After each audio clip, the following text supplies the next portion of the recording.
Assalamualaikum warahmatullahi wabarakatuh. Hello, good morning, Ma'am Ivy and everyone.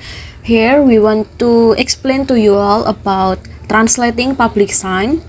And for the member is me, Nisri Nadia Atira Dwi Zeda with last study number 007 and my partner Nur Andini with last study number 037. Okay, let's move to the next slide. Well, before we go to our main point, we will first talking about the background.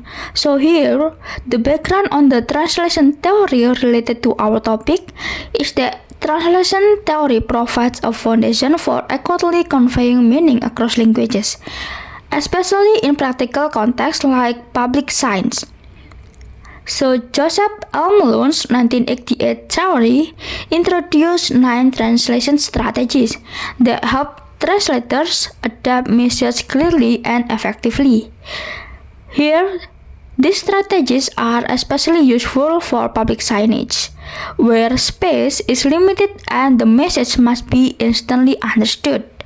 So, Malone's approach supports the idea that translation should prioritize clarity, cultural appropriateness, and function over word-for-word accuracy. So, as I said before in the background, here we will using theory from Joseph L. Malone 1988, and this is also from his book.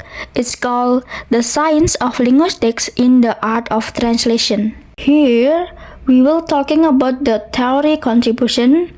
So Malone have 9 strategies, and the first strategy is equation, the second is substitution, third is divergence, fourth is convergence, fifth is application, sixth is reduction, seven is diffusion, eight is condensation, and the last is reordering. And from the 8 of the strategies are put in pairs into a group. And the first one is matching. It includes equation and substitution. The second one is zigzagging. It includes divergence and convergence. The third one is regressions. It includes application and reduction. And the fourth is repacking. It includes diffusion and condensation. And for reordering, this is stand alone. Alright, so Joseph L. Malone theory, it's help to navigate the complexity of rendering meaning across languages, especially when there's limited space of cultural differences. So here, we will explain one by one all the 9 strategies, and the first strategy is equation. So it's obtained when elements of the source text are rendered by target text elements deemed the most straightforward text available. So the source text element is translated with the most straightforward target text equivalent. So it's straightforward match. That means we have to use the simplest and most direct translation. So for examples, cat in English, it's mean kucing in Indonesia. So it's straightforward match the translation. And the second one is substitution. So it obtains when source text elements are rendered by target elements deemed as being other than the most straightforward text available. That means source text element is translated with a different but acceptable target text form. So not the exact match but close. So we can use a different word or expression that still makes sense in the target language. So here for examples, he kicked the bucket. Instead of translating literally, say he passed away. The third strategy is divergence. Is when elements of the source text may be mapped onto any of 2 or more alternatives in the target text. So one source text element has multiple possible target text equivalents. So here one source is many options. That means like one word in the original language could have multiple translations in the target language. So for examples, the word you in English could be kamu. anda or kau in Indonesian. And the fourth strategy is convergence. So as the mirror image to divergence is when two or more distinct source text elements may each be mapped onto one and the same target element. That means multiple source text elements are rendered as one target text element. So it's many source, one result. That means like different words in the source language all get translated into one word in the target language. So here for examples, big, huge, and enormous, it's all become besar in Indonesian. The fifth strategy is amplification. So it's a pattern when the target text pick up a translational element in addition to text of a source element. So that means the target text includes more detail than the source text to clarify meaning. So it's adding a bit more explanation. That means the translation adds extra words to help clarify meaning. So here for examples, sushi, it's like a sushi, a Japanese dish made with vinegar, rice, and seafood. The sixth strategy is reduction. Is when source expressions are partially translated into target text and partially omitted in its target text.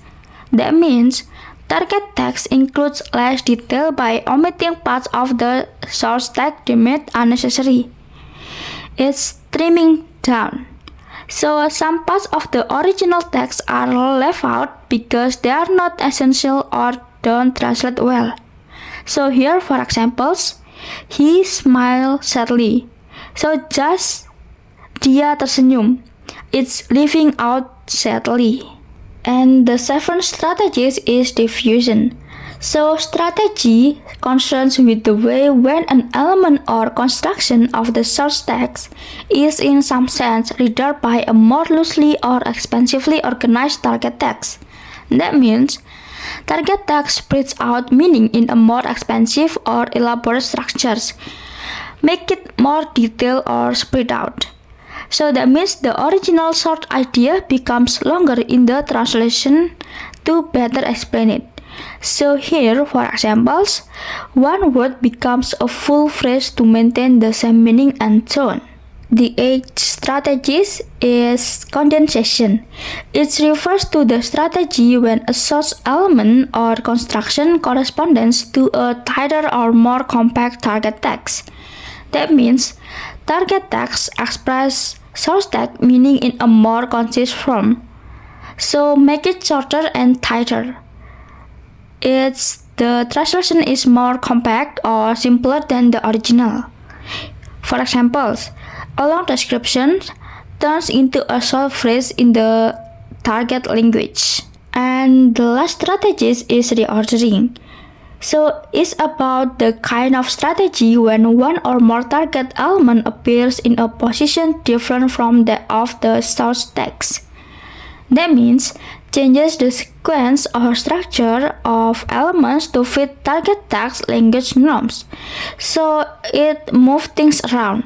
That means the word order changes to make the sentence sound natural in the new language. For example, I eat rice every day. So it's translated to setiap hari saya makan nasi. Okay, let's move to the example part. The first example is substitution.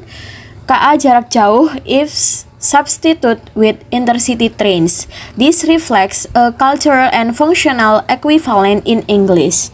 This is not a word-for-word translation, but rather a cultural and functional equivalent. Intercity may not be a literal rendering of jarak jauh, but it accurately reflects the same type of train service in English. The chief answers that the sign makes sense to English-speaking travelers by using a familiar transportation term. The second example is amplification. Gedung Konservasi and Main Office. This is an amplification. Gedung Konservasi literally means conservation building, but It's translated as main office, which adds functional context not in the original. This assumes that the conservation building is functionally the main office, so the translator chose to amplify the term to help the reader understand its purpose. This type of shift helps give clarity to the reader, especially when the literal term might be confusing or unfamiliar. The third example is equation. This is a direct literal equivalence, peron, as platform. No meaning or structure is lost or changed significantly. The structure and meaning are preserved exactly, and there is no interpretation, simplification, or expansion.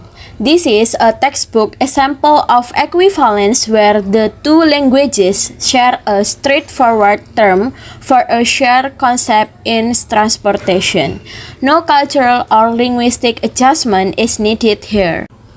The fourth example is reduction. Pindah pesawat means change plane, while the English transfer is shorter and already implies changing plane in travel context. This is a reduction shift because some words, like plane, are left out in the translation but the meaning stays the same. This is a case of semantic compression conveying the same meaning with fewer words. The last example is reordering. Bagasi ukuran besar become oversized baggage.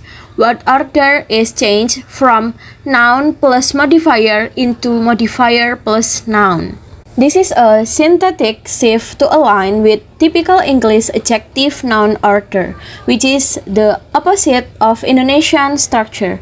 The meaning stays the same, but the word order is changed to sound natural in English. Okay, move to the references part. This is our references, and thank you everyone for your attention. Hope you like this video. Wassalamualaikum warahmatullahi wabarakatuh.